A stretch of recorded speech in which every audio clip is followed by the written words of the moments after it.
नमस्कार दोस्तों। क्या एक अच्छा विचार आपके व्यवहार को बदल सकता है? और क्या किसी का अच्छा व्यवहार आपके विचारों को? जानिए इस अद्भुत कहानी में। एक घर का आंगन। सुबह की सुनहरी धूप फैली है। दादाजी एक खाट पर बैठे हैं और उनके चारों ओर उनके 3 पोते पोतियां।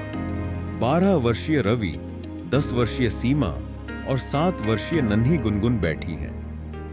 गुनगुन ने कहा, दादाजी, आज धूप कितनी अच्छी लग रही है।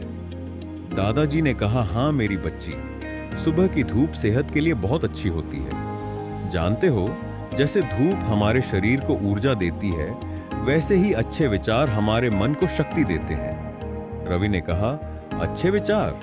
दादाजी, क्या विचारों में इतनी शक्ति होती है?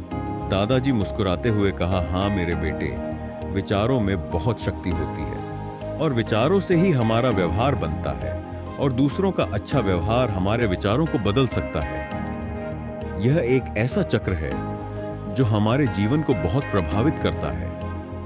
तुम्हें एक पुरानी कहानी सुनाता हूं, सुनो। बहुत समय पहले नर्मदा नदी के किनारे एक छोटा सा गांव था, ज्ञानपुर। उस गांव में रामदीन नाम का एक किसान रहता था। रामदीन बहुत मेहनती था।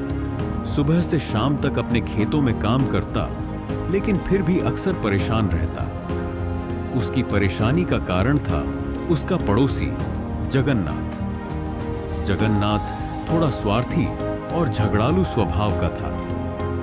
छोटी छोटी बातों पर रामदीन से उलझ पड़ता और उसे बुरा भला कहता। रामदीन जगन्नाथ के व्यवहार से बहुत दुखी रहता।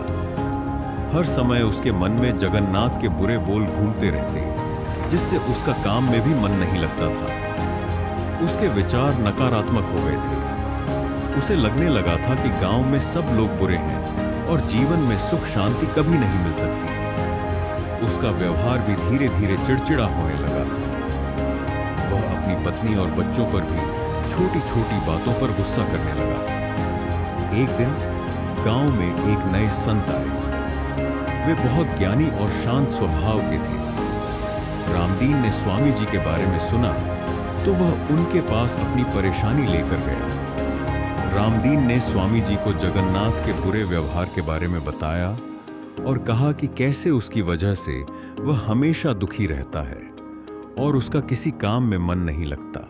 स्वामी जी ने रामदीन की बात ध्यान से सुनी और फिर मुस्कुराते हुए कहा, रामदीन, क्या तुम जानते हो कि एक छोटा सा कंकड़ भी शांत तालाब के पानी में बड़ी लहरें पैदा कर सकता है?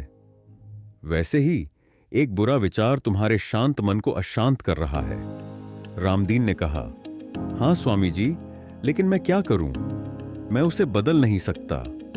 स्वामी जी ने कहा, तुम उसे नहीं बदल सकते, यह सच है, लेकिन तुम अपने विचारों को तो बदल सकते हो ना। तुम उस कंकड़ को तो हटा सकते हो जो तुम्हारे मन में लहरें पैदा कर रहा है। रामदीन कुछ समझा नहीं। स्वामी जी ने आगे कहा, अगले कुछ दिनों तक जब भी जगन्नाथ तुम्हें कुछ बुरा कहे तो तुम तुरंत उस बारे में बुरा सोचने की बजाय उसकी किसी एक अच्छी बात को याद करने की कोशिश करो। हर इंसान में कुछ न कुछ अच्छाई जरूर होती है, उसे ढूंढो।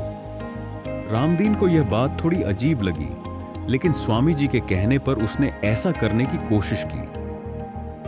अगले दिन जब जगन्नाथ ने उसे खेत की मेड़ को लेकर भला बुरा कहा तो रामदीन को तुरंत स्वामी जी की बात याद आई। उसने थोड़ा सोचने की कोशिश की और उसे याद आया कि पिछली बार जब उसकी गाय बीमार हो गई थी तो जगन्नाथ ने ही उसे एक घरेलू नुस्खा बताया था, जिससे गाय ठीक हो गई थी। यह विचार आते ही रामदीन के मन में जगन्नाथ के प्रति थोड़ा सम्मान पैदा हुआ। उसका गुस्सा थोड़ा कम हो गया। उस दिन उसने जगन्नाथ को पलटकर कुछ बुरा नहीं कहा, बल्कि शांत रहा। अगले कुछ दिनों तक रामदीन ने स्वामी जी की सलाह का पालन किया। हर बार जब जगन्नाथ कुछ बुरा कहता तो रामदीन उसकी किसी न किसी अच्छी बात को याद करने की कोशिश करता। धीरे धीरे उसके मन में जगन्नाथ के बुरे बोलों का असर कम होने लगा। अब उसे हर समय गुस्सा नहीं आता था और उसका मन शांत रहने लगा था। अब सुनो कहानी में मोड़। एक दिन रामदीन अपने खेत में काम कर रहा था। तभी उसने देखा कि जगन्नाथ की बैलगाड़ी का पहिया रास्ते में टूट गया है और जगन्नाथ अकेला उसे ठीक करने की कोशिश कर रहा है। रामदीन को तुरंत स्वामी जी की बात याद आई कि हर इंसान में कुछ अच्छाई होती है। उसने सोचा कि भले ही जगन्नाथ उससे बुरा व्यवहार करता है, लेकिन इस समय उसे मदद की जरूरत है।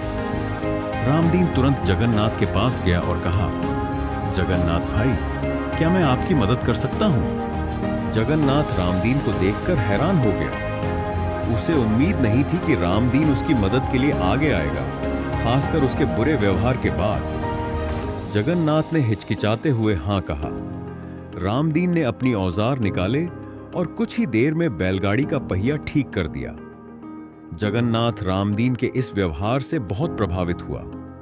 उसे अपनी गलती का एहसास हुआ कि वह हमेशा रामदीन से बुरा व्यवहार करता था, जबकि रामदीन ने आज उसकी मदद की। उस दिन से जगन्नाथ का रामदीन के प्रति व्यवहार पूरी तरह से बदल गया। अब वह रामदीन से अच्छे से बात करता और उसकी मदद करने के लिए हमेशा तैयार रहता। और जानते हो बच्चों, जगन्नाथ के इस बदले हुए व्यवहार का रामदीन के विचारों पर भी बहुत अच्छा असर पड़ा। अब रामदीन को लगने लगा कि दुनिया में अच्छे लोग भी होते हैं और हर किसी में बदलाव आ सकता है। उसका मन और भी शांत और खुश रहने लगा। दादाजी बच्चों की ओर देखते हैं। दादाजी ने कहा, तो देखा बच्चों, रामदीन के एक अच्छे विचार ने उसके व्यवहार को बदल दिया। उसने जगन्नाथ की मदद की और जगन्नाथ के उस उत्तम व्यवहार ने रामदीन के विचारों को बदल दिया। उसे दुनिया अच्छी लगने लगी।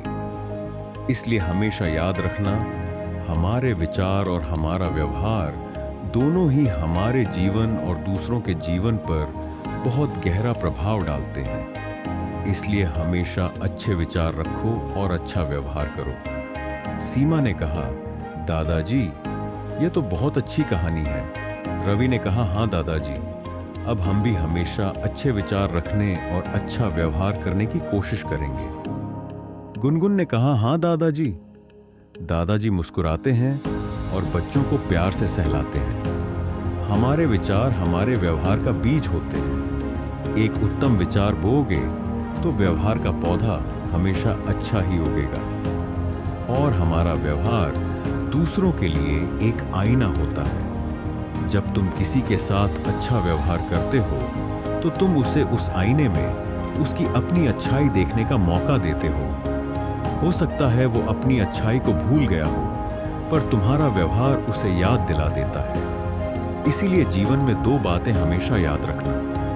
पहली, जब भी तुम्हारे मन में किसी के लिए कोई बुरा या नकारात्मक विचार आए तो एक पल के लिए रुकना और उस इंसान की कोई एक अच्छी बात याद करने की कोशिश करना।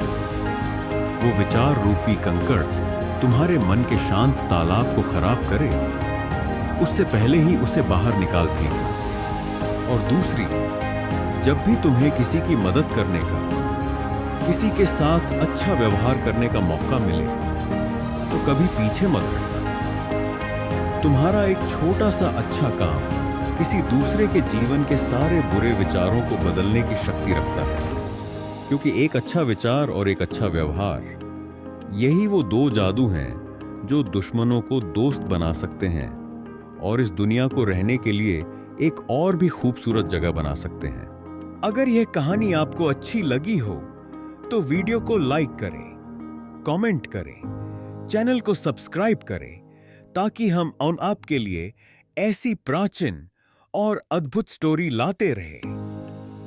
धन्यवाद। आपका प्रेरक साथी वेदाश।